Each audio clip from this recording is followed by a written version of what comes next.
আমি চাচ্ছিলাম যে আমার একটা প্রোডাকশন হাউস থেকে যদি আমি সংবাদ পাঠিকা থেকে চলচ্চিত্রে নাম লেখান চিত্রনায়িকা শবনম বুবলী। বসগিরি দিয়ে রূপালী পর্দায় পা রেখে ইতিমধ্যে 2 ডজনের মতো চলচ্চিত্রে অভিনয় করেছেন তিনি।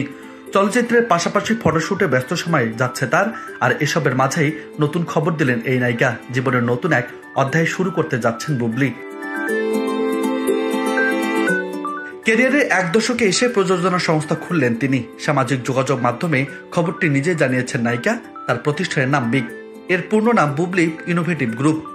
তার প্রযোজিত কাজগুলো প্রতিষ্ঠিত অভিনয় শিল্পী থাকবেন। নতুন শিল্পীদের নিয়েও বিশেষ ভাবনা আছে বুবলীর।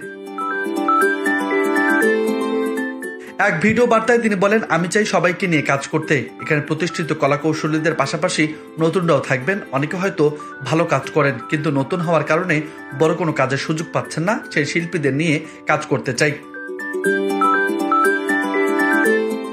বিগ প্রোডাকশনের পরিকল্পনা জানিয়ে বুবলী বলেন, আমি সিনেমার মানুষ, তাই সিনেমা নির্মাণের পরিকল্পনা আছে, কিন্তু সিনেমা বানানো অনেক বড় কাজ। এটির জন্য আরো অভিজ্ঞতা প্রয়োজন। তাই চলতি বছর নাটক, শর্ট ফিল্ম, মিউজিক ভিডিও বানিয়ে অভিজ্ঞতা অর্জন করতে চাই।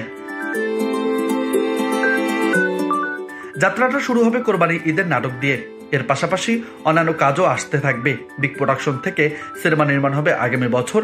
সে সময় বড় আয়োজন করে ঘোষণা দেওয়া হবে। জানা গেছে, এই প্রতিষ্ঠান থেকে নাটক, ওয়েব ছবি, ওয়েব সিরিজ ও চলচ্চিত্র নির্মিত হবে। আয়োজন করা হবে বিভিন্ন ইভেন্টেরও। এদিকে আসছে রোজারিতে মুক্তির অপেক্ষা আছে বুবলীর পিনিক ও জঙ্গলি সিনেমা।